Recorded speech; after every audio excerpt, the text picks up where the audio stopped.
2 3 start. पूज्य भैया जी, इस समय जैसा समय चल रहा है उस समय में नौजवान जो है अपने अपने जीवन को बहुत गलत संगत में डाल रहे हैं, अपने जीवन का नाश कर रहे हैं। तो आपको बहुत नौजवान देखते भी हैं, तो आपकी ओर से एक संदेश उन युवाओं के लिए। मुझे कम देखते हैं, आचार्य प्रशांत को ज्यादा देखते हैं। उनको सारी नॉलेज है, भूत प्रेत के बारे में नॉलेज है, गीता के बारे में नॉलेज है, सबके बारे में नॉलेज है। तो जो मुझे देखते हैं वो जानते हैं कि मैं सत्य बोलता हूँ, सत्य ही कड़वा होता है। सबसे पहले तो अपने आचरण को संयमित करें, ईश्वर की ऊर्जाओं को महसूस करें, और मैं ये वचन देता हूँ कि ईश्वर हैं, थे और सदा रहेंगे। और देव कृपा होती है जो मुझ पर हुई है, इसलिए मैंने एक छोटी कविता भी लिखी है कि है कितनी आशा कितनी तृष्णा कर कितनी करेगी पूर्ति वो पत्थर की मूर्ति। मेरे लिए कबीरदास जी वहां फेल हो जाते हैं जहां वो ये कहते हैं कि मूर्ति पूजने से कुछ नहीं होता, पत्थर पूजे हरि मिले तो मैं पूजू पहाड़। मुझे तो पत्थर पूजने क्या, कागज पूजने से ही शनि मिल गए तो पहाड़ पूजने की आवश्यकता ही नहीं पड़ी। सबसे बड़ी बात यह है। तो हम जो जो लिखित इतिहास में देखते हैं वो किसी के साथ ना हो ऐसा हो ही नहीं सकता। कब किस पे किसको कृपा की अनुभूति हो जाएगी ये पता ही नहीं है। इसके लिए भगवान ना पंगु देखता है, ना अंधा देखता है, ना लंगड़ा देखता है, ना लूला देखता है। भगवान को कोई भी अवरोध नहीं है, उसको कोई पार्शलिटी नहीं है, कोई भेद नहीं है भगवान को। तो चाहे वो पंगु हो, लंगड़ा हो, लूला हो, कैसा भी हो, अष्टावक्री ही क्यों ना हो, ईश्वर किसी को कभी भी कहीं भी मिल जाएंगे। हमें संयत रहना है, हमें समय देना है किसी भी कार्य को, और हमें खोज करनी है। देखिए आज का युवा समय कब लेके आया है, इसलिए वो तेज सड़कों पे गाड़ियां चलाता है। वो व्हीकल को ऐसे चलाता है जैसे वो मरने के लिए जा रहा है, जैसे उसने आज अपने प्राण का हनन करना है। उसको किसी रूल की नहीं पड़ी हुई, नियम की नहीं पड़ी हुई, रेगुलेशन की नहीं पड़ी हुई। वो आवेश में रहता है, हमेशा वेग में रहता है, क्रोध में रहता है। तो उसको ये समझ में आना चाहिए कि क्रोध कुत्ते को आता है, मानव केवल प्रेम करने के लिए बना है। और सबको अपने घरों में एक एक, अपने कमरों पे, अपनी दीवारों पे एक एक भौंकते हुए कुत्ते की फोटो रखनी चाहिए ताकि उनके आचरण में सुधार आए। ठीक है। और जिनको और भी ज्यादा क्रोध आता है तो उनको लिखना पड़ेगा अपने हाथ में, मुझे क्रोध नहीं आता है, तो उसको बार बार देख ले। क्योंकि जिसके आने जाने का पता लगता है हमें, वो हमारे स्वभाव का हिस्सा नहीं होता। वो आया और गया और हमारा नुकसान करा गया।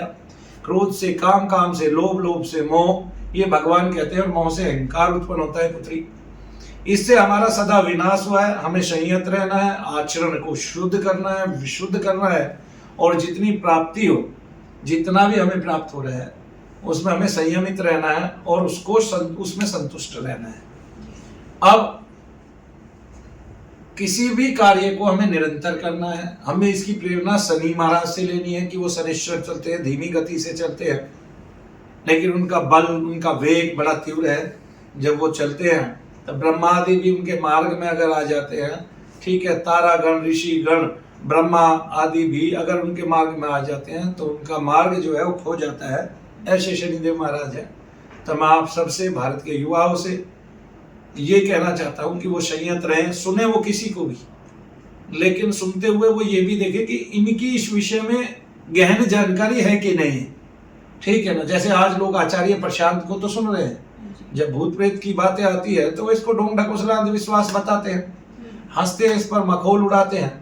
जबकि मेरा ये मानना है कि उनके किसी भी उसमें बुला लिया जाए, मुझे क्या कहते हैं, किसी भी सेमिनार में, मैं वहीं पे 10 आदमी ऐसे निकाल दूंगा जिनको इस तरह के उन्माद रोग है, वो कष्ट में है वहां बैठे हुए, और उनका कष्ट वो किसी भी तरह, किसी भी आचरण से और आचार्य प्रशांत के किसी भी भाषण से जाने वाला नहीं है। अब ये लोग ये सोचते हैं कि अगर हमारा शरीर नहीं घूम रहा है तो हमें कोई भूत प्रेत नहीं है। उनको ये नहीं पता कि उन्माद जो है वो दर्द के वेदना के रूप में भी रहता है। उन्होंने अपने वेद नहीं पढ़े, उन्होंने अपने ग्रंथ नहीं पढ़े। और सबसे बड़ी बात, मैं आपको अथर्ववेद का एक श्लोक सुना देता हूँ, एक मंत्र सुना देता हूँ। पिशाचा नाम शयनमशी पिशाचात्रम वेदा स्वाहा। यहाँ पिशाच शब्द आया है, मुझे तो वैसे सारी दुनिया इसका अर्थ बता दीजिए। वे सभी आर्य समाजी जो इसको ढोंग ढकोसला अंधविश्वास कहते हैं, और खुद आज उनकी पीढ़ियां संतप्त है भूत प्रेत आदि से, ठीक है, उन्माद आदि रोगों से, पितरों से, प्रेतों से, और वो आके यहाँ ठीक हो सकती है। ठीक है। तो इसलिए दबाइए मत किसी बात को। उसके पीछे जाइए, गहन रिसर्च कीजिए, विज्ञान की तर्क की कसौटी पर उसको कसिए और आइए शनिधाम में बैठिए थोड़ी देर, आपको पता चल जाएगा मनु भैया के सामने बैठ के। लेकिन यहाँ वीडियो बनाने की अनुमति नहीं है, यहाँ बैठ के आपको 2 टाइम चाय तो मिलेगी, यहाँ बहस करने की अनुमति नहीं है। आप बस देखते रहिए और पूछिए उससे जो ठीक हो रहा है, उसी से सब कुछ पूछना है आपको।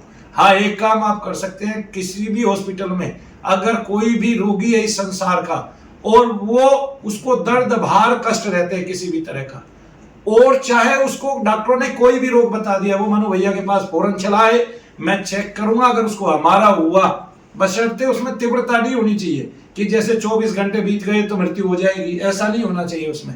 यानी कि उसमें स्थिरता होनी चाहिए उस रोग में, एक समान जैसा कि अभी उसके पास समय है, तो मनु भैया के पास है और ठीक होके यहाँ से जाए। ये यज्ञ चिकित्सा है, ये मंत्र चिकित्सा है जो भारत में सभी जगह होनी चाहिए।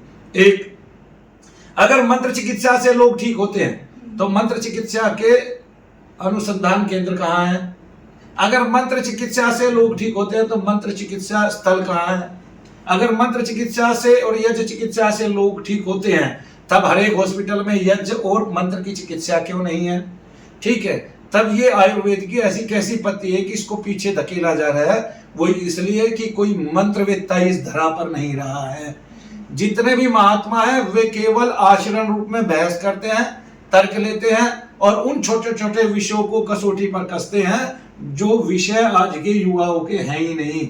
और सबसे बड़ा एक ही विषय है, मन ही संसार में मलिन है और चित्त में जितने भी आवरण छाए हुए हैं वे आपके मन के हजारों जन्म लेने से जो स्वभाव बना है वे उसके कारण है।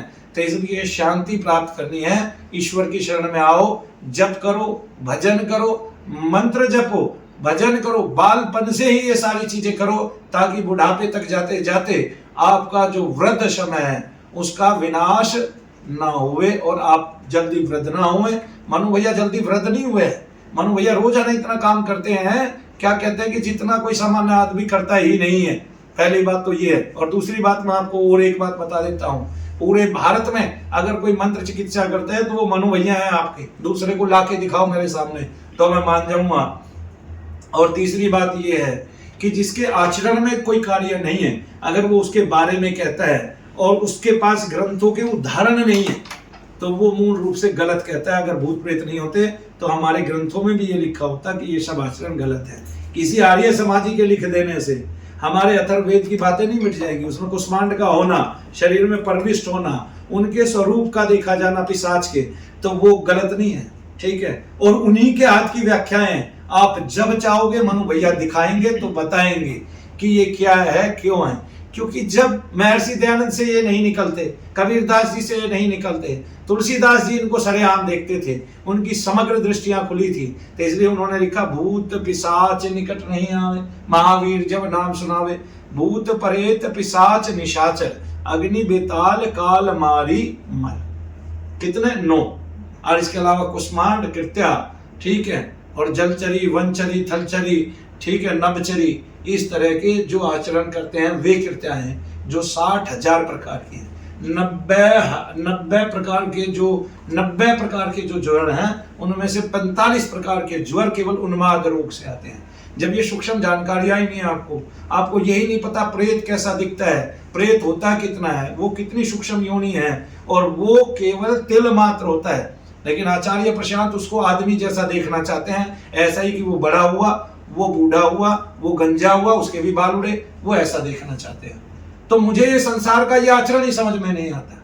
जैसे टीवी पर बैठकर भाटी जी कहते हैं कि जो धर्म वाले हैं वे राजनीति में पैर दे रहे हैं और जो राजनीति वाले हैं वे धर्म में पैर दे रहे हैं, और खुद मनुस्मृति और रामायण के पीछे पड़े हुए हैं। ठीक है, अरे भाई, जब जैसा समय रहता है वैसा ही आचरण किया जाता है। आज आपका समय बदल गया, आप वैसा आचरण कर रहे हो, तो आपका आचरण आज जो है पड़ोसी के लिए खराब है। ठीक है, और एक टाइम में हमें ऐसी पुस्तक लिखनी होती थी कि जो सबके लिए ठीक हो, तो आज तो आपका पड़ोसी के लिए ही खराब है, दूसरे की तो बात अलग है। तो आपका आचरण भी विशुद्ध होना चाहिए। फिर आप ही धर्म को क्यों छेड़ते हैं राजनेता होते हुए? तो आज का आचरण मुझे लोगों का समझ में नहीं आता कि वो किस तरह के वक्तव्य करते हैं, किस तरह की व्यर्थ वार्तालाप करते हैं और किस तरह की बहस करना चाहते हैं, जो साधनों को जानना नहीं चाहते। जो सनातन रीति को जानना नहीं चाहते। जैसे भारतवर्ष से मूर्ख में लोग नहीं देखता कि वो दूसरों के पीछे चल देते हैं फौरन। देखिए आज आदमी शुद्ध वायु के लिए क्या खरीदता है, एक मशीन खरीदता है। और संसार में एक पेड़ ऐसा अश्वत्थ, जिसके पीपल जिसको बोलते हैं, कि जो अपने आप में एक मशीन है। आप गमलों में 4 पीपल लगाइए, शनि धाम में आपको 100 पीपल देखने को मिलेंगे।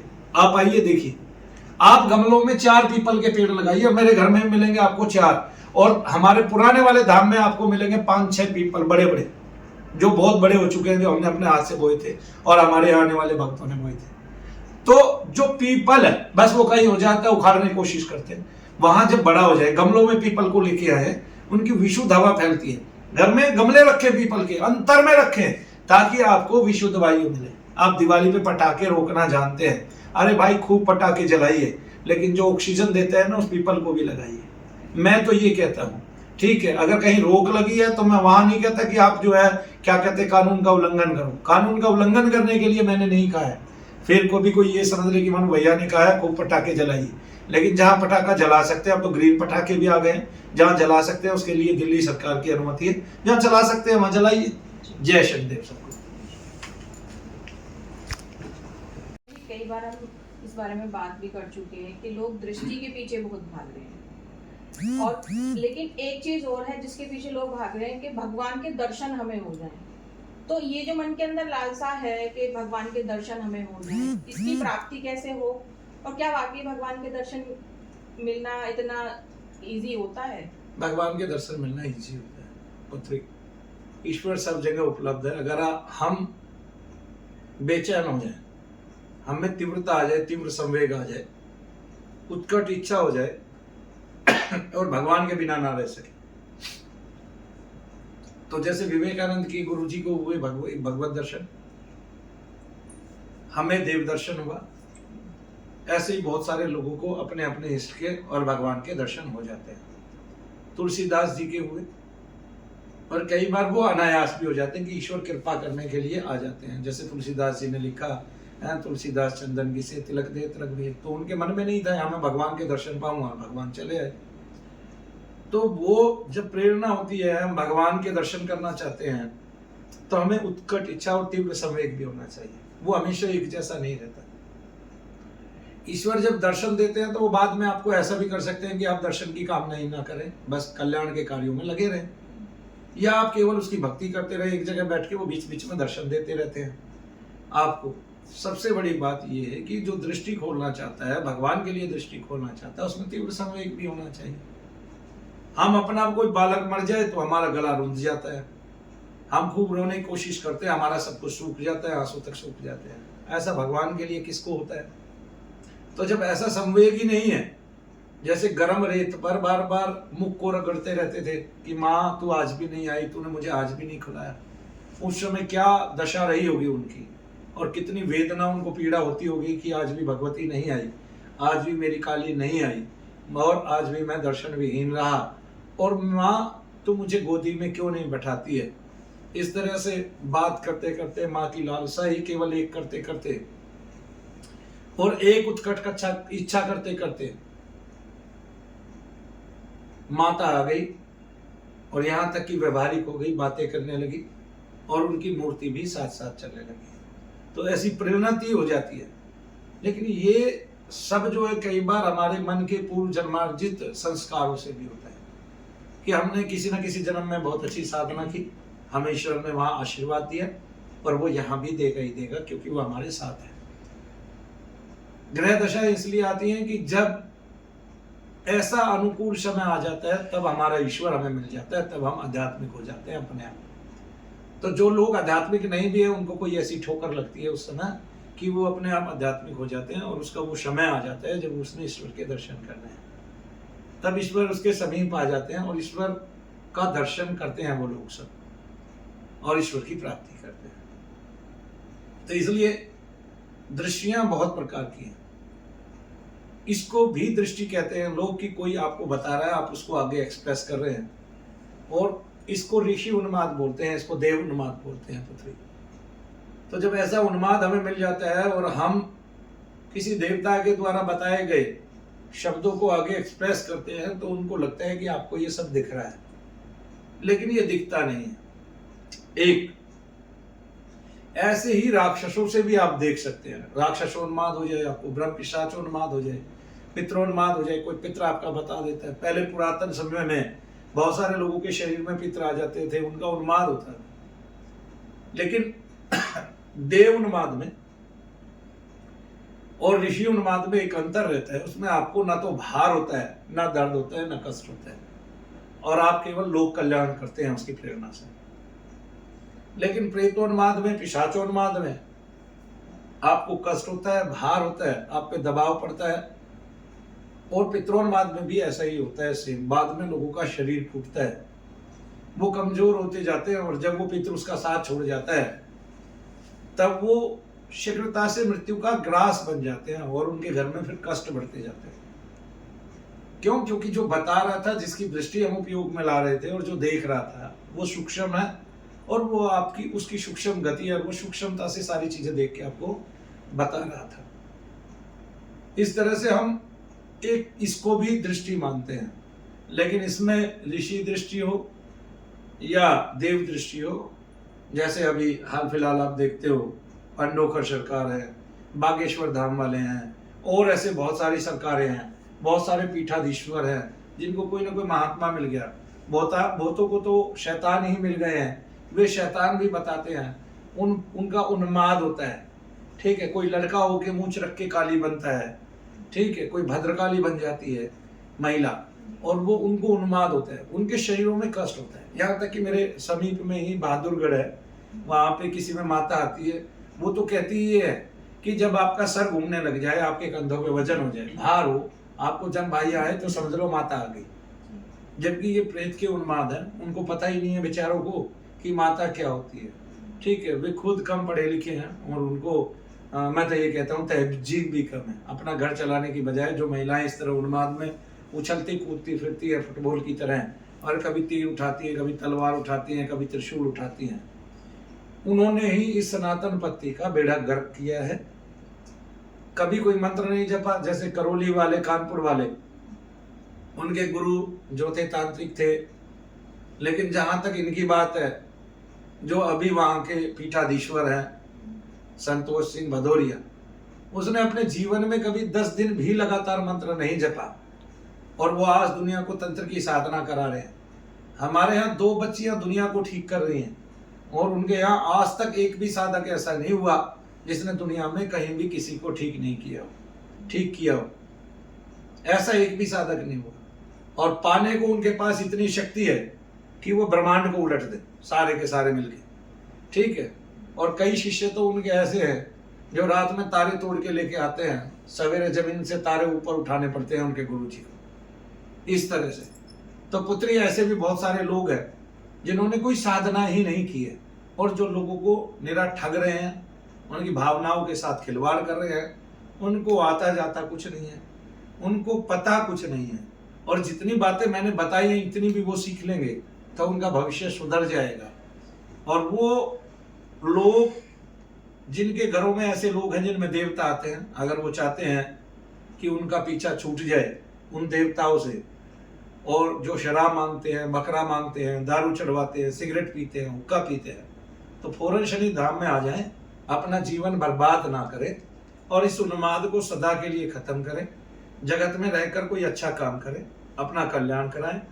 वे सभी व्यक्ति जो अपनी पत्नियों के ऐसे व्यवहार से जो भद्र नहीं है, कभी वे काली बनती है, कभी कराली बनती है, ठीक है, कभी चंडा बनती हैं, कभी चंडिका बनती हैं,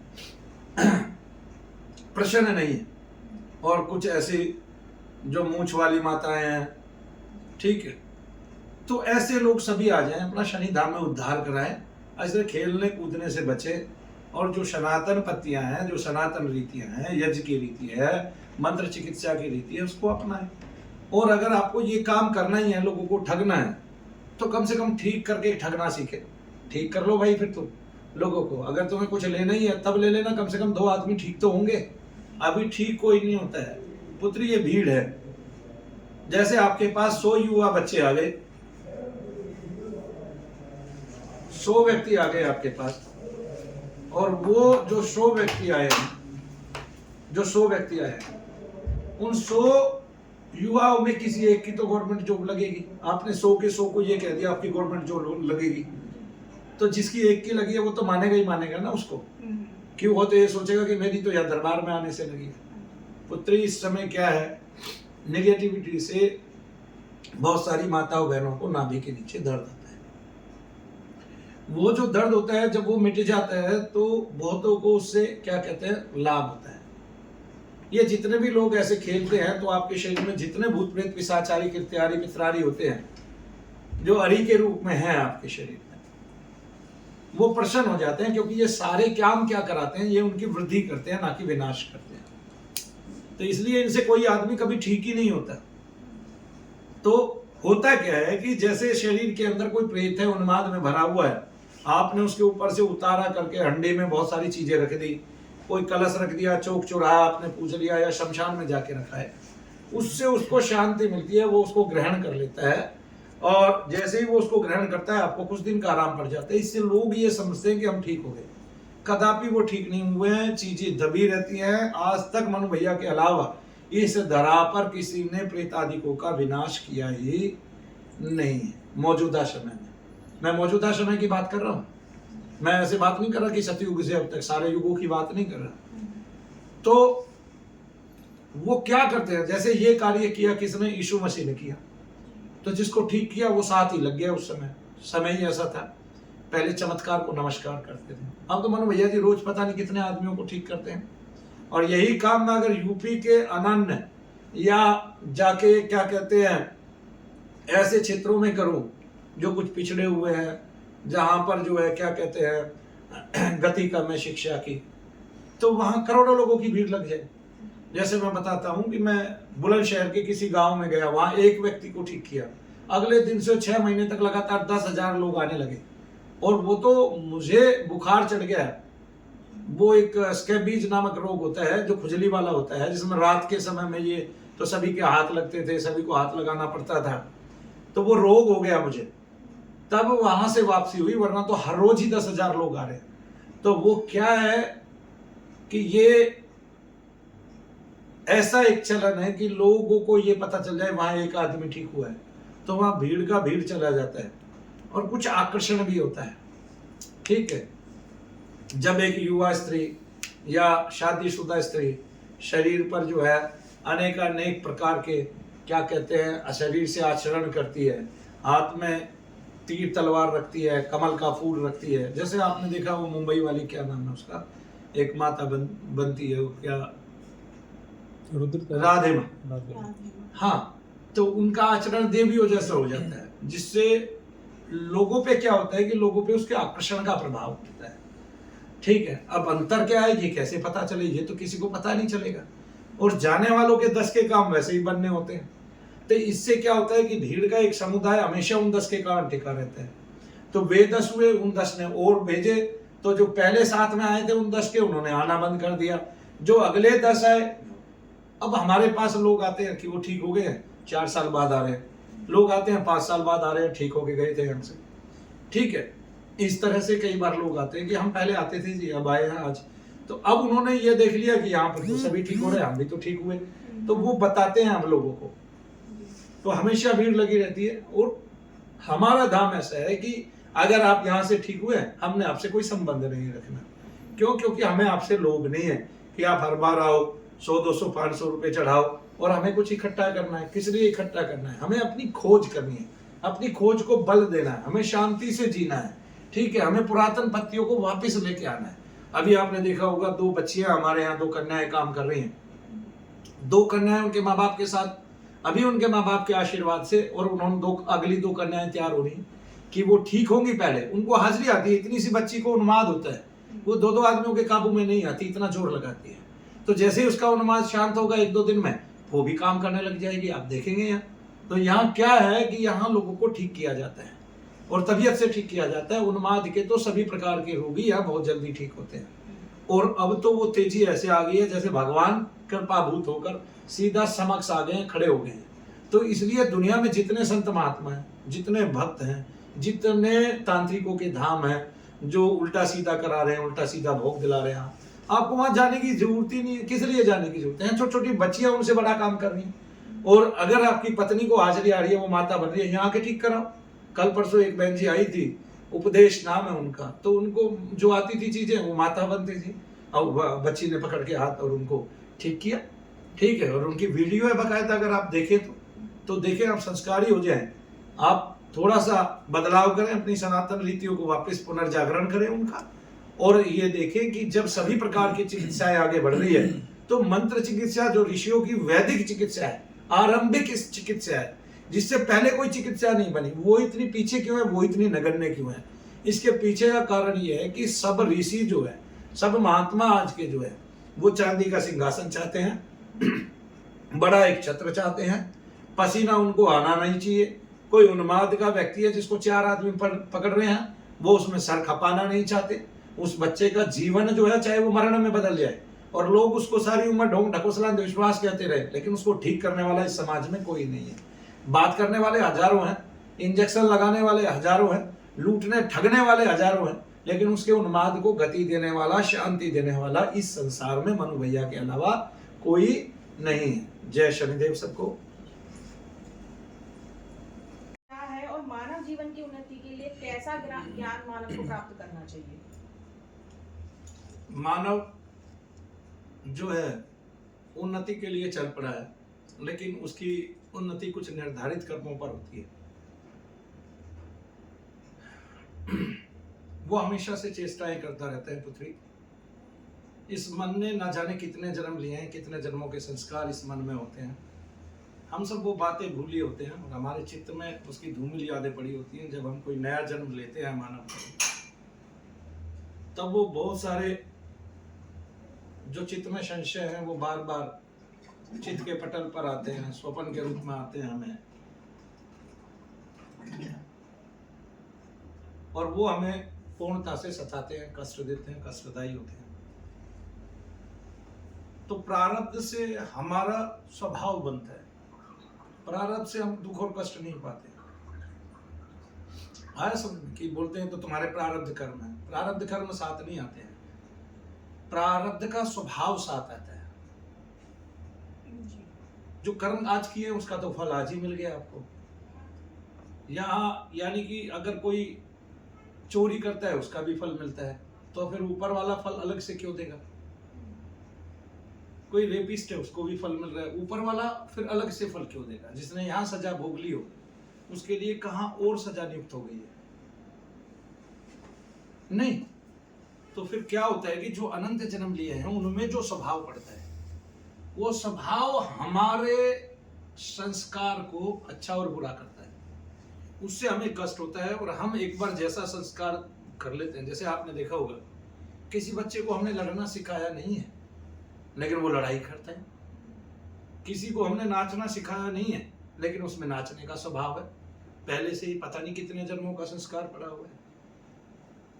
किसी को हमने ज्यादा बोलना कम बोलना सिखाया नहीं है, लेकिन कोई ज्यादा बोलता है, किसी की जिह्वा ज्यादा काम करती है, कोई कम बोलता है।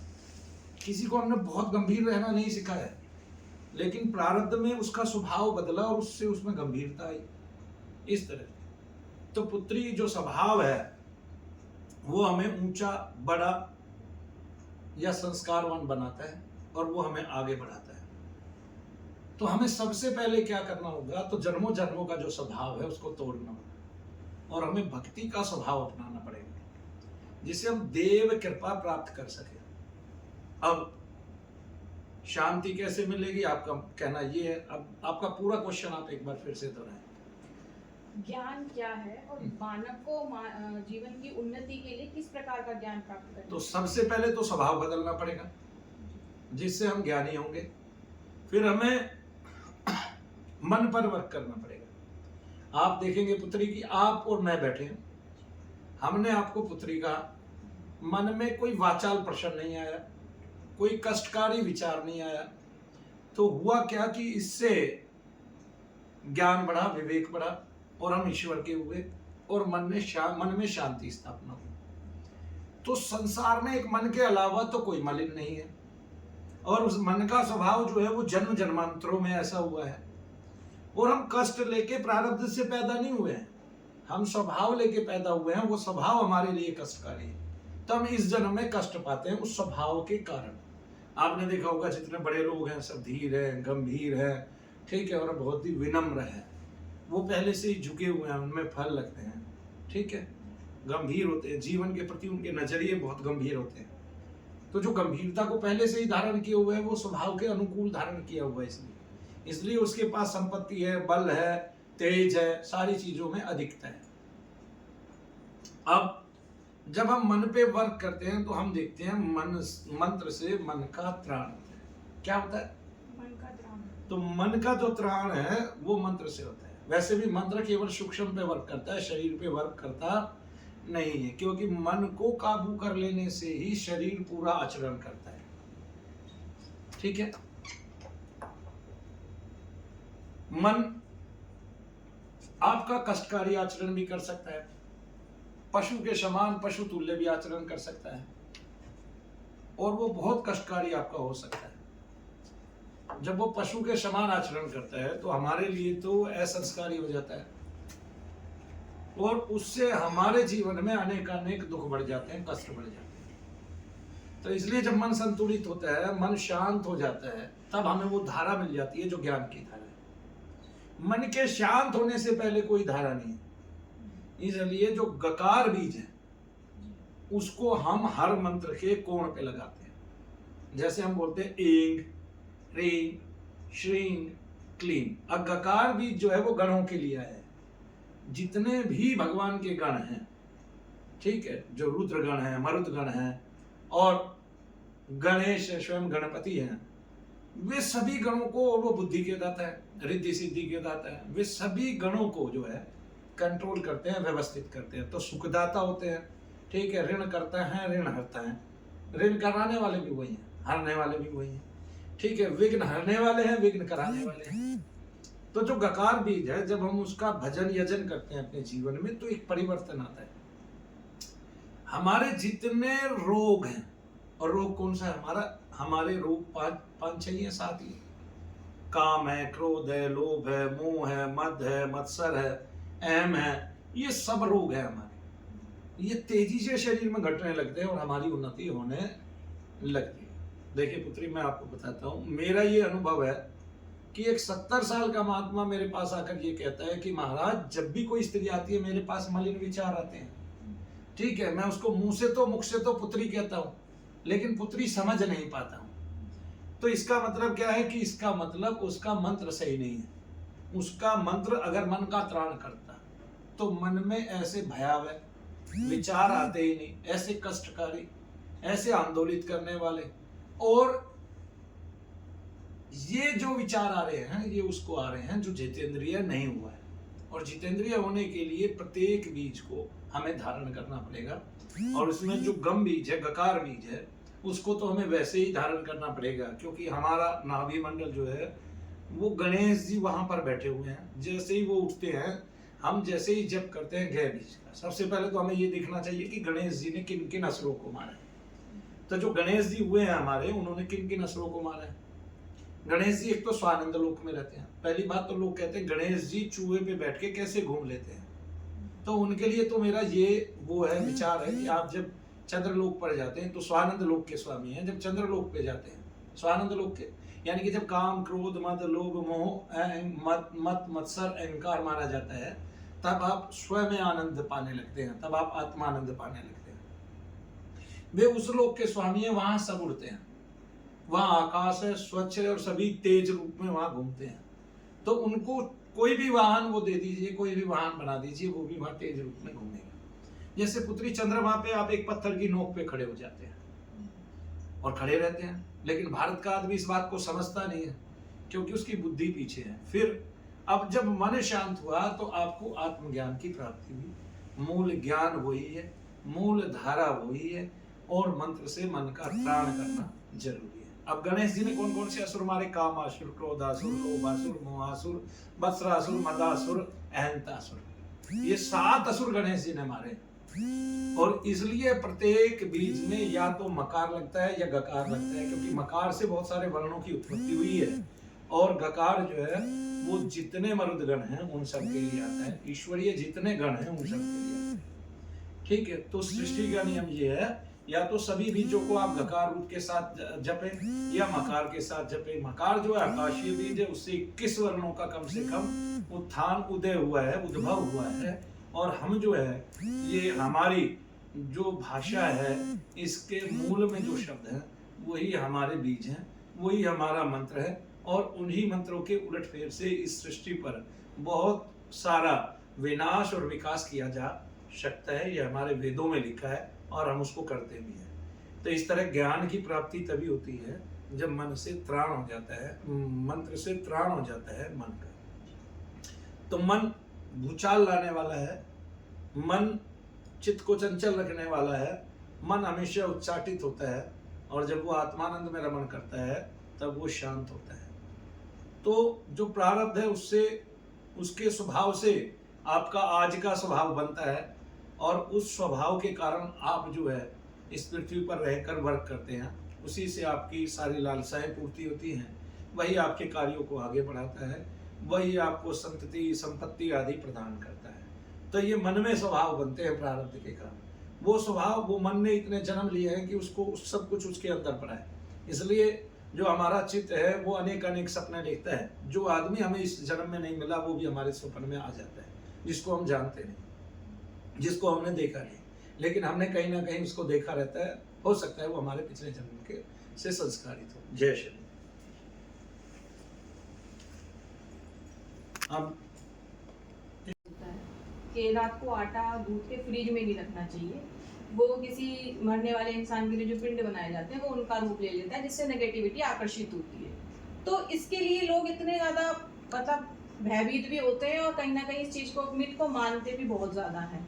तो इसमें क्या होना चाहिए, कि ऐसा करना चाहिए कि नहीं करना चाहिए? पुत्री, सबसे पहले तो ये है कि ये जो मिथ है ये हमारे जो है संस्कार ही धूमिल कर रही है। ये लोगों की बनी बनाई बातें हैं। नमक का पोछा लगाए, जैसे प्रेत खार खाता है, तो अगर आपके घर में वो खुला घूम रहा है या अब तो आप उसको रोज का भोजन मिल रहा है, आप उसको रोज का भोजन दे रहे हैं। देखिए, मांस कहीं भी पड़ा है, वो खुला है, उसी टुकड़े पर दुनिया भर की मक्खियां आ जाएंगी अपने आप। हो सकता है श्रीखंड पर, मिठाई पर इतनी मक्खियां ना आए जितनी उस मांस पर आ जाएंगी। ठीक है, चींटे आ जाएंगे पुत्री, छिपकलियां आ जाएंगी। ठीक है, और हो सकता है दरवाजा खुला हो, उसकी महक सूंघ के बिल्ली आ जाए, कोई कुत्ता आ जाए, कोई कौवा आ जाए, कोई अगर वो खुला पड़ा है तो कोई सर्प मरा हुआ है तो कितनी ऊपर से आकाश से चील आ जाती है। तो फिर अगर आप घर में साधन रखेंगे तो वो होगा। और बात रही आटा गूंथने की, तो ये फ्रिज है, बंद है। एक दूसरा, आटा आपने अपने लिए गूंथा है ना कि दूसरे के लिए गूंथा है। दो, ये सेम ऐसे ही है कि आपसे उसका प्रेत तो निकल नहीं रहा शरीर से, उन्माद तो खत्म हो नहीं रहा और आपने कह दिया इसका तो फेरों में बंध गया। ठीक है, ऐसे लोग बड़े ही नालायक होते हैं और जो आपको वो बताते हैं, परहेज बताते हैं, वो भी बड़े नालायक होते हैं। उनको पता है कि ये परहेज तोड़ेगा ठीक नहीं होगा, मैं इससे जितने पैसे मुझे लेने हैं फिर आगे चल। संसार में इस समय भारत में लोगों की कमी नहीं है, तो वो ऐसे एक एक को ठगते रहते हैं। ठीक है, खुद उनमें प्रेत खेल रहे हैं और पुत्री दूसरों के प्रेत निकाल रहे हैं। तो ये ठगी है और इस तरह से बहुत सारे लोग ठगी कर रहे हैं। कई तो इतने बड़े ठग हो चुके हैं कि वो लोगों की भावनाओं के साथ खिलवाड़ करते हैं, स्मृतियों से रोग निकालते हैं कि तुम्हारी स्मृति में रोग है। जैसे मैं देख रहा था एक दिन, एक वीडियो मैंने देखी, बच्ची से पूछा गया, बच्ची ने कहा कि मुझे मलिन सपने आते हैं। तो दिन का समय था, बोलो आंखें बंद करो, ओम शिव बैलेंस, और देखो मलिन सपने गए। आंखें बंद करो, देखो कोई सपना आ रहा है क्या? सपने तो मूर्खता ऐसी होती है, सपने रात में नहीं आते हैं, लेकिन आप आंख बंद करा के कह रहे हैं कि देखो सपने आ रहे हैं क्या? कितनी बड़ी मूर्खता है। किसी का कुत्ता मर गया है, कुत्ता कोई हिंदी भाषा थोड़े ना बोलता है, लेकिन मालकिन आ गई, उसको विषाद ज्यादा है, बाबा जी के सामने खड़ी हो गई। ठीक है, कानपुर वाले, और वो कुत्ता उसके मुंह से हिंदी में आवाज करके बात कर रहा है कि मुझे अब इनके घर में ही आना है, जन्म लेना है। देखिए, इसी में गाय की आत्मा, जय नाम का कुत्ता था, आप गाय देख लीजिए, गाय देख लीजिए कि वो गाय हिंदी में बात कर रही है कि मैं इनके घर में जन्मूंगी, इसी के पास रहूंगी और इसी के साथ रहूंगी। कितनी बड़ी बड़ी बातें हैं। ऐसे लोग जो प्रेत कहते थे कि प्रेत को मैं निकाल रहा हूं, ये कर रहा हूं, वो कर रहा हूं, आज मृत्यु से निकालने लगे। 450 प्रकार के रोग बताने लगे। आदमी एक आज तक ठीक नहीं हुआ है, आगे एक भी आदमी ठीक नहीं हुआ है। ऐसा आदमी तभी पैदा होता है जब उसके गुरु का आचरण भी ठीक ना हो, ठीक है ना। आज जैसे, और वो आदमी इसका बताता है अनिरुद्धाचार्य जी का, उनको बोलता है कि वो ट्रक क्लीनर है। किसी ने कोई काम किया हो और मेहनत से किया हो और वो कहीं से उठा हो तो उसको ऐसे थोड़ी ना शब्दों से बोला जाए, ठीक है। महिलाओं की बात आई लिव इन की, तो उनके गुरु लिव इन में कुंवारी औरत के साथ सारी जिंदगी रहते। और वो आदमी भी जो है ना, क्या कहते हैं, वो लिव इन का पक्षधर होना हो गया तो होना चाहिए उसको। तो हम ये नहीं कह रहे कि भाई आपको तो आपके गुरु का आचरण मिलेगा ही मिलेगा, तो आप उसके अनुकूल लिव इन में रहिए, ठीक है। अब कोई क्वेश्चन पूछ रहा है तो बता रहे हैं कि मेरी जो दूसरी पत्नी थी वो भाई बांझ हो गई, बंजर जमीन पे खेती नहीं उगेगी, इसलिए हमें दूसरी शादी करनी पड़ी। सीधा ऐसे शब्दों को बोलना नारी के प्रति वो अशभ्य नहीं कहलाए, ठीक है कि नहीं। कोई समाज को समझा रहा है, बेशक उसका शब्द जो है संयोजन वो ठीक नहीं है, लेकिन उसकी मंशा तो ठीक है ना पुत्री। किसी की मंशा ठीक है, उसको ये कह दीजिए भाई आपकी मंशा ठीक है, आचरण भी आपका ठीक है, सामाजिक आज तक जितना भी देखा गया व्यवहार में आया है, आपका आचरण भी ठीक है अनिरुद्धाचार्य का, मंशा भी ठीक है अनिरुद्धाचार्य की, ठीक है। वो माफी भी मांग लेते हैं, लेकिन ऐसे ऐसे जब बहुत ही तीव्रता से कमीनापन दिखा के लोग आ जाते हैं सामने, जो केवल आध्यात्मिक ठगी करते हैं, तो बताइए क्या काम होगा फिर भारत में। और क्वेश्चन आप क्या पूछ रहे हैं वो बताइए। अब ये जो आटे वाला अब जो आटा है पुत्री, उस आटे को आपने प्रेतों के लिए नहीं गूंथा है। आप जब किसी का आचमन नहीं करेंगे, किसी को पुकारेंगे नहीं, बुलाएंगे नहीं, तो वो क्यों आएगा। सबसे बड़ी बात ये, किसी के घर में पहले से समस्या है, अंतर में प्रेत है, तो वो आटा आदमी भी खा रहा है, वो भी खा रहा है, वो भी खा लेगा। पहले से ही है ना भाई वो उन्माद, तो उसको और पहले से ही वो रोग है, तब ऐसे में किसी की गलती नहीं है। तो आटा रखना नहीं चाहिए। पहली बात तो गृहिणी को उतना ही आटा बनाना चाहिए। देखिए, शुरुआत की रोटी हम गाय को देते थे, गौ को हम माता मानते हैं, उससे हमें धन आता था। उससे हमें धन तब आता था आज से 40 से 50 वर्ष पहले। वो हमारा सबसे उत्तम साधन हुआ करती थी गाय। क्या हुआ करती थी? सबसे उत्तम साधन। उस टाइम भी अमेरिका में गाय का गोश्त खाया जाता था, बीफ खाया जाता था, ठीक है। तब हमने ये नहीं सोचा गाय का कोई बीफ भी खाता है। जो हमारे लिए उत्तम पूजनीय है वो दूसरे के लिए पूजनीय हो जाए, हम ये कैसे कह सकते हैं। एक जो गौ माता आज से 40 साल वर्ष पहले रही हैं, वो धन था हमारा हर प्रकार से। वो हमारे खेतों के लिए काम आती थी, ठीक है। खेतों में उनके लिए हम चारा उगाते थे, गोबर उनका खेतों में लगता था, उससे उपज होती थी, ऊर्जा होती थी। और उसका जो धन था, उसका जो पुत्र था या पुत्रियां थी, उनकी जो संतानें होती थी, जिसको हम बछड़ा बछड़ी बोलते हैं, वो बड़े होके बैल का रूप धारण करते थे, वो बग्गी में काम आते थे और उनका दुग्ध हम पान करते थे। पहली बात तो बहुत सारे लोग तो यही परहेज करते हैं, गाय का दूध नहीं पीना चाहिए। जब देवताओं ने गाय के दूध का आचमन किया है, जो सुरभि माता है और जो कामधेनु माता है, तो हमें दूध पीने में क्या दिक्कत है। भगवान कृष्ण ने पिया, बलदाऊ ने पिया, परशुराम जी ने पिया, उनके पिता ने पिया, जमदग्नि ने पिया, ठीक है। और इसके अलावा भी अर्जुन को पीने को मिला, तो नारद ऋषि ने पिया। तो ऐसे बहुत सारे महात्मा संत हुए हैं जिन्होंने गो दुग्ध का पान किया है। अब होता क्या है कि हम ये सोचते हैं कि वो तो उनकी संतानों के लिए होता है। कई नेता भी ऐसे हैं भारत में, तो उनको यही नहीं पता कि उसके थनों में इतना दूध आता है कि उसकी संतान 2 टाइम लगातार पी ले तो मर जाए। तो वो किस लिए आता है, अधिकता किस लिए है, ये बताइए। स्त्री के दोनों स्तन से उतना ही दूध आता है जितना उसके पुत्र के लिए प्राप्त होता है, आगे ना, क्योंकि वो उसी के लिए होता है। गाय को ऐसा क्यों होता है, भैंस को ऐसा क्यों होता है, क्योंकि वो पशु हैं। वो हमारी सेवा करने के लिए बने हैं, मानव सेवा करने के लिए बने हैं। तो हम जब उस दुग्ध का पान करते हैं तो हम बड़े होते हैं रोजाना, हमारे विचार बड़े होते हैं। और गो का दुग्ध जो है वो इतना पतलापन लिए होता है और इसमें GLA की मात्रा होती है। और गाय के दूध में या तो वो हमें माता के दूध से मिलता है या गाय के दूध से मिलता है, जिसको गामा लिनोलेनिक एसिड बोलते हैं, जिससे हमारी वृद्धि तीव्रता से होती है। क्या होती है? तीव्रता से वृद्धि होती है। तो इसलिए गो दुग्ध गो घृत हम पान करते थे और हम जो है इससे भगवत कृपा से बहुत ऊंचे जाते थे। अब क्या है, अब गाय पालते हैं, बछड़े के लिए कोई कार्य नहीं रहा, वो कार्य मशीनों ने ले लिया। तो वो बेचारा फ्री हुआ तो उनकी संतानों को कसाई ले जाते हैं, काट देते हैं। अब इसमें कसाई की गलती नहीं है पुत्री, कसाई की तो इतनी भी गलती नहीं है, ना खाने वालों की, क्योंकि तुमने उसकी अधिकता मान ली है। ये जितने भी हिंदू हैं मुझे ये बताइए, जितने भी महात्मा आज ये कह रहे हैं गो का संरक्षण करना चाहिए, गो को माता मानना चाहिए, गो का पालन करना चाहिए, एक तो ये उस गाय के नाम से लेके खा रहे हैं, आज तक अपना मोटा पेट छका रहे हैं। दूसरा, अगर आपको गाय की सेवा करनी है तो गाय की सबसे पहले आप कीमत बढ़ा दो। सोने की कीमत है, व्यापारियों के पास मिलेगा या उसके पास जो उसको संयोजन संरक्षित रखेगा, ठीक है। और जब किसी की कीमत ही नहीं होगी तो संरक्षण क्या होगा?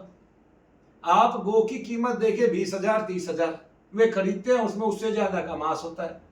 तो वे इसलिए गो माता की हत्या करते हैं, वध करते हैं। आप हिंदू होकर गो माता का प्राइस बढ़ा दो, कीमत बढ़ा दो आप, ठीक है, उस पशु श्रेणी की जिसको आप माता मानते हैं। और आपकी उत्तमता है, मैं भी माता मानता हूं और उनकी उत्तमता है। तो वो जब 2 लाख रुपए की बिकने लगेगी और उसका बिछड़ा 40,000 रुपए का बिकने लगेगा, तो किस कसाई में हिम्मत आपके घर से खोल ले जाएगा, लेके चला जाएगा? जब उसके मांस को तोलते हैं, यानी कि उसका पूरा वजन करते हैं, तो वो 30 किलो है बछड़े का, और वैसे वो 40,000 का है, तो कौन लेगा भाई? कोई नहीं लेगा। इसलिए हम उसके नाम से जितना पैसा लेके खाते हैं, उसमें अगर गो की कीमत बढ़ा दे तो सब जगह गौशालाएं हो जाएंगी और गायों से भर जाएंगी पुत्री। तो हमारे विचार ठीक नहीं है। ये जितने महात्मा बोलते हैं, चाहे शंकराचार्य जी बोलते हैं गाय की कीमत 2 लाख रुपए करवा दो, हिंदुओं को बोलो जितने उनके शिष्य हैं कि 2-2 लाख की खरीदनी चालू कर दो, कोई 1 लाख की भी है तो 2 लाख की, और ये और कह दो, ढोल पीट दो कि भाई किसी को भी कोई गाय मिलती है, कोई भी कसाई, ठीक है, वो गाय को जितने की बेचेगा हम उससे दुगने की खरीदेंगे, उसके हिसाब से जितने की। तो मैं बताता हूँ, एक भी अगर कट जाए तो मेरे को बता देना। फिर भैंसे तो कटेंगी, भैंसे तो कटेंगे, बकरे तो कटेंगे, बकरियां तो कटेंगी, ऊंट और ऊंटनियां तो कटेंगी, ठीक है, और सब जीव जिनावर कटेंगे जो खाए जाते हैं इस धरा पर, ठीक है, लेकिन गाय नहीं काटी जाएगी। क्यों? क्योंकि गाय की कीमत अधिक हो जाएगी।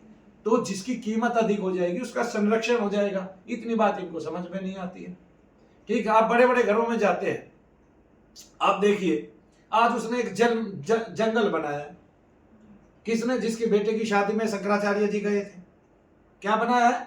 जंगल बनाया, हाथी रखे। उसको ये बोलते भाई इतना बड़ा जंगल बनाओ कि गाय गाय रखो, और सारी गायों को आप वैसे भी तो वे जो है ना जीव जिनावर खरीद के लेके आए, एक एक शेर को आप हैं जी 50-50 लाख का खरीद के लेके आए, 15-15 लाख का आया, हाथियों को आपने खरीदा है और उनकी कीमत अदा करके आपने जंगल बनाया है। तो इससे अच्छा तो क्या कहते हैं, आप गाय खरीद के ले लेते, एक एक गाय 2-2 लाख रुपए की अंदर रख लेते और सब में बाढ़ लगा देते, फिर सारी गायों को वहीं गौशाला बना देते, वहीं पैसा इकट्ठा करके देते रहता पूरा भारत। मैं देखता एक भी गाय जो है बाहर चली गई थी और वहीं जाके सेवा कर लेते, उनको बोलते भाई 4 राज्यों में 4 बना दो, हो गया काम। पूरा भारतवर्ष जैसे मंदिर पे जाता है ऐसे गायों के यहाँ जाएगा, ठीक है। ये तो प्रेरणा आपने देनी है, आपने किया तो कुछ नहीं है, बस बोला बोला है, और बोलते हुए आप थकते नहीं, है ना। जय श्री। पूज्य भैया जी, काफी एक रील वायरल हो रही है, कई लोगों ने उसके ऊपर बनाई हुई है कि जितना लोग, कुछ लोग ऐसे होते हैं जो धार्मिक होने का दिखावा तो करते हैं लेकिन अंदर से उतने ही छली और कपटी होते हैं, तो इस बात में कितनी सच्चाई है? पुत्री, हमने धार्मिकता के जो आचरण है वो अपने मन मुताबिक बना लिए। धर्म को हम जानना नहीं चाहते मूल रूप से।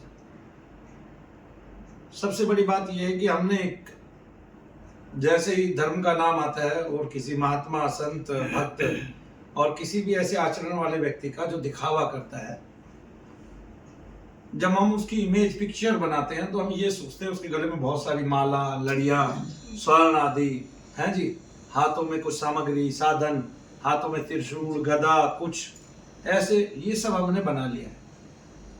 ठीक है, उसका स्वच्छ रहना, उसका तरीके से रहना, उसका तरीके से बोलना, लोगों के बीच ना रहना, लोगों से अलगाव करना, हमने महात्माओं की वो बना लिए कि उसकी प्रसिद्धि करना, नाम की प्रसिद्धि करना, और क्या कहते हैं कि पैसे से प्रमोशन करना, है ना। देखिए हमने पैसे से क्या प्रमोशन किए और उसको कैसे प्रमोशन बोलेंगे आप बताइए। आदमी आता है, ठीक है, हम जो जुड़ता है उसमें से आधा पैसा पुस्तक बनवाते हैं, आधे पैसे की शनि महाराज की जो स्तुति हमने लिखी है हम उसको बांटते हैं, वो लोग के आचरण में आती है और वो मुफ्त में बढ़ती है हमेशा। अब बताइए कौन सा प्रचार है, क्योंकि जो आदमी पहले आ चुका है हम उसी को दे रहे, बाहर तो भेज नहीं रहे, ना बांट रहे, ना जबरदस्ती किसी को दे रहे, जैसे बाबा जी रामपाल जी के चेले देते हैं, ना किसी को पढ़ाते हैं भाई तू ये पढ़, ये गंगा है, अमृत है। तो हमारे जो है वे ही अलग है, भाव ही अलग है। देखिए जो अपने मत का आग्रह करे उसका देवता छोटा, उसका भगवान छोटा। ठीक है, मनु भैया अपने मत का आग्रह कदापि नहीं करते हैं, तो मेरा ना तो देवता छोटा है और सारी दुनिया में सबसे छोटा होकर सबसे बड़ा कैसे हुआ, क्योंकि मनु भैया ने जो कर दिखाया वो आज तक दुनिया में किसी में दम नहीं कर दिखाया। एक दुनिया में सबसे बड़ा यज्ञ किया, आज तक किसी ने इतना बड़ा यज्ञ नहीं किया। पूरे भारतवर्ष में जितने बड़े बड़े यज्ञ होते हैं, जितने यज्ञ होते हैं, मनु भैया जी एक महीने में उतना यज्ञ करते हैं जितना पूरे भारतवर्ष में होता है एक महीने में, अकेले ही। तो कब से कर रहे हैं इसको, करते हुए 10-15 साल, यानी कि पूरी दुनिया में, पूरे विश्व में सबसे बड़ा यज्ञ हमने किया है और लगातार कर रहे हैं, वर्षों से कर रहे हैं। ठीक है, एक अब धर्म की हम परिभाषा ये मान रहे हैं, क्या कहते हैं कि उस आदमी के सर पे मुकुट होगा, बढ़िया सी टोपी होगी, ठीक है, और उसके गले में वो डला होगा, पटका डला होगा, स्वर्ण आदि की मालाएं होंगी, बहुत सारे रुद्राक्ष होंगे। हमने ये मानू भैया के हाथ में ना अंगूठी, ना घड़ी, ना छल्ला, हम तो ग्रस्त है, ना पैर में कुछ, 4 वस्त्र पहने हुए हैं, 2 अंतर और 2 बाह्य, और वो सबको दिखाई देते हैं। वही चेहरा है रोजाना, वैसे सफेद बाल होते जाते हैं, बुढ़ापा आता जाता है, लेकिन बात सत्य की कहते हैं। आया, तो अब यहां सब जो है वो 2 मुख है। जैसे किसी कन्या ने, एक मेडिटेशन ग्रुप है विश्वास, यहां उनके यहाँ एक लड़का जाता था, वो बड़ा आध्यात्मिक होने का ढोंग करता था और बोलता था मैं समाधि में हूं, उसमें हूं। उस कन्या ने उससे विवाह कर लिया। जब उसके 2 बच्चे हो गए, उसने अपने माता पिता को अपनी पीठ दिखाई, अपना शरीर दिखाया, और पता चला उसको काट काट के खा रखा है और उसने उसको छोड़ दिया। ठीक है, क्योंकि उसका काम भाव ऐसा था कि जो घृणित था, ठीक है, जिसमें पत्नी के लिए प्रेम नहीं था, केवल वासना थी, और वो वासना भी अग्नि रूप में थी कि उसके सारे शरीर पे नील के निशान पड़े हुए हैं, काटने के दाग के निशान पड़े हुए हैं। ठीक है, तो आप बताइए फिर। और आचरण क्या था? आचरण गहन ध्यान, आचरण गहन साधना। तो पुत्री बताएं आप इसको कैसे कहेंगे? तो फिर जो आध्यात्मिक था वो सबसे ज्यादा सात्विक हुआ, सबसे ज्यादा वासना में हुआ, और क्या कहते हैं किसी स्त्री के शरीर के साथ ऐसे खेल करने वाला हुआ। वो तो उस लड़की ने इसलिए सहा कि उसके 2 बच्चे हैं। जैसे ही वो बच्चे थोड़े से समझदार हुए और वो ऐसे ही जैसे पहले लड़ता था, तब उससे सहा नहीं गया, उसने माता पिता के सामने हाथ जोड़े और वो उस घर में आ गई। तो कितने लोग हैं जो मेडिटेशन कर रहे हैं, ये कर रहे हैं, उनके आचरण नहीं सुधर रहे। आचरण इसलिए नहीं सुधर रहे क्योंकि उनके मन में भरा तो गंध है, और बहुत सारे तो जो उन्मादी हैं संसार में, दिखावा करते हैं, दारू चलाते हैं, बाल हिलाते हैं, उन्माद करते हैं, त्रिशूल रखते हैं, उनको हम धार्मिक मान रहे हैं। वे तो कभी से ही धार्मिक नहीं थे, वे तो थे ही शुरू से अधार्मिक। ठीक है, अब उनको ना तो ऋषि उन्माद है, ना देव उन्माद है।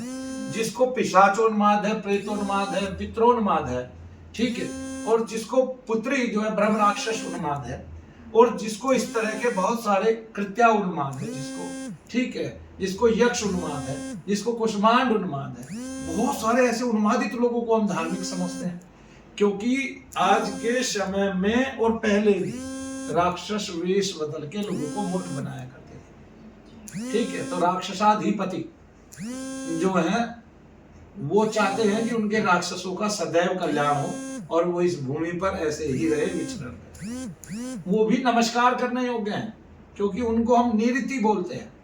क्या बोलते हैं? निरति एक देवता है जो मानव के कंधों पर बैठते हैं और वो राक्षसों के अधिपति हैं। और मानव को जितने रोग, जितने कष्ट, जितने दुख, जितने भार होते हैं, देखिए पुत्री, हम कहते हैं, एक कहावत कहते हैं, भाई नियति से ऐसा हो गया। हम उन्हीं के लिए कहते हैं जिनका सब कुछ बिगड़ता है। भाई घर गिर गया, नियति से हो गया। बॉम्ब पड़ गया, भाई नियति से ऐसे हो गया। ठीक है, ऐसी नियति थी। कोई मर गया अचानक, भाई नियति से हो गया। लेकिन हमने कभी ये नहीं देखा हम नियति लगाते क्यों हैं? क्योंकि ये वेदों का एक देवता है निरति, और वो राक्षसों का अधिपति है, वो कष्टों का अधिपति है, रोगों का अधिपति है। वो मानव के कंधे पर बैठा है। देखिए पूरे ब्रह्मांड में दो देवता ऐसे हैं जिनका जो आसन है वो प्रेत पर लगता है, एक भैरव और एक बगलामुखी, है ना। एक भैरव देवता है, भैरव भगवान, और दूसरी बगलामुखी माता है। इसी तरह निरति देवता मानव के कंधों पर बैठता है। ठीक है, यमराज उसका समीपस्थ है, यमराज उसका मित्र है, क्योंकि वे दोनों ही कष्ट देते हैं। आगे जी, इसमें रुद्र से कष्ट भी होता है, रुद्र इनके सबके कष्टों को निकालता भी है। ठीक है, रुद्र से कष्ट क्यों होता है कि भगवान शिव के साथ सारे भूत प्रेत रहते हैं। हम रुद्र के रूप में भगवान शिव को जानते हैं, है ना, और रुद्र अवतार के रूप में हम भगवान हनुमान जी महाराज को जानते हैं। ठीक है, तो रुद्र के रूप में जब हम भगवान शिव को जानते हैं तो वो कष्ट देने वाले भी हैं, उनके साथ जो भूत प्रेत कुष्मांड उसमें सभी थे, गंधर्व भी थे, यक्ष भी थे, उनकी बारात में भी ये सब जाते हैं, यातुदान, गंधर्व, कुष्मांड, ठीक है, ये सब जाते हैं। कृत्याएं, अलग अलग तरह की चंडालनियां, डाकनियां, शाकनियां सब चलती हैं उनके साथ, उनके विवाह में जाती हैं, सब नाचते हुए जाते हैं, अलग अलग रूप बना के, अलग अलग सब करके। तो उनसे कष्ट भी आ रहे हैं, कष्ट जा भी रहे हैं, तो वो निकालने वाले भी हैं, उनके नाम से वो चले भी जाते हैं, क्योंकि वो दोनों के हैं, हमारे भी हैं, उनके भी हैं। लेकिन जो निरति हैं वो केवल राक्षसाधिपति हैं, कष्टाधिपति हैं, कष्टों को देने वाले हैं, रोगों को शरीर में बढ़ाने वाले हैं। हम कहते हैं नियति से ऐसा हो गया। हमने आज तक यही नहीं पता कि नियति आई कहाँ से है, नियति शब्द कहाँ से आया है। तो उसको देवी के रूप में भी देखा जाता है और देवता के रूप में भी, और वो मानव के स्कंद पर बैठता है, और उसके कष्ट जो है वो रुद्र देवता हनन करते हैं। इसलिए अथर्ववेद में जो, या चरक संहिता में, अथर्ववेद में भी और चरक संहिता में भी रुद्र की पूजा बताई गई है, अगर उसको प्रेतोन्माद, पितरोन्माद, राक्षस उन्माद है तो इस प्रकार के। तो जिनको उन्माद आ रहा है, ठीक है, उनको भी अगर हम क्या कहते हैं आध्यात्मिक मान रहे हैं तो ये हमारी मूर्खता है। कोई खेल रहा है, उछल रहा है, क्योंकि देवताओं का उन्माद जो है वो सरल होता है, आसान होता है, उसमें कोई कष्ट नहीं होता, ना कोई कष्ट धारण करना पड़ता है। देखिए आप ऐसे बैठे हैं जाके आसन पे, बागेश्वर वाले महाराज, और तुरंत जो है बताना आरंभ कर देते हैं। ये कैसा उन्माद है? ये जो है ये सबसे सुखद उन्माद है। उन्माद बहुत प्रकार के होते हैं, एक विषाद को भी उन्माद बोलते हैं, बाल जो सुलभ चेष्टाएं हैं उनको भी उन्माद बोलते हैं। जैसे कोई बालक, आपका ही पुत्र, जैसे रात्रि में और वो अनार मांगने लग जाए आपसे, ये उसको उन्माद आ गया। अब जब तक अनार नहीं मिलेगा उसकी जो भाव भंगिमा है वो शांत नहीं होगी। लास्टली आपको एक थप्पड़ मार के सुला देना होता है, या फिर बता के कि बेटा सवेरे जाएंगे, सवेरे लेके आएंगे, ऐसे सुला देना होता है। तो उन्माद बहुत प्रकार का होता है।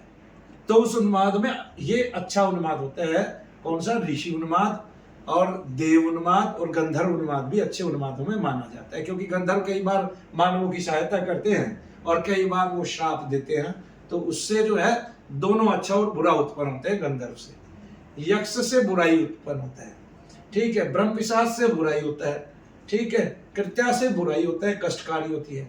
लेकिन कई बार कृत्या उनको लाभकारी हो जाती है जो उसका पूजन करते हैं। तो बहुत सारे लोग पूजन करते हैं तो वे क्या करते हैं, उनको दारू चढ़ाते हैं, मांस चढ़ाते हैं, ऐसे सभी जो अव्यय पदार्थ हैं, द्रव्य पदार्थ हैं, जिनसे सुगंधी की जगह दुर्गंधी आती है।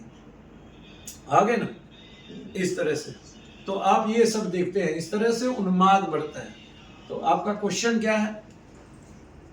कि कुछ लोग धार्मिक होने का दिखावा, तो ये धार्मिक होने का दिखावा भी हमने बता दिया आपको, और ये भी बता दिया कि उन्माद को लोग कष्ट, जो कष्टकारी है जिनको उन्माद, उसको वो देवता समझकर रोजाना खेल रहे हैं। और ये उन्माद हमारे यहाँ पिछले 20-30 साल से देखने में ज्यादा आता है कि जब माताएं बहनें किसी संकीर्तन में जाती हैं तो उनके सिर घूमते हैं, और जैसे सब में ही खाटू श्याम जी आ गए, सब में ही बालाजी महाराज आ गए, सब में ही ये आ गया।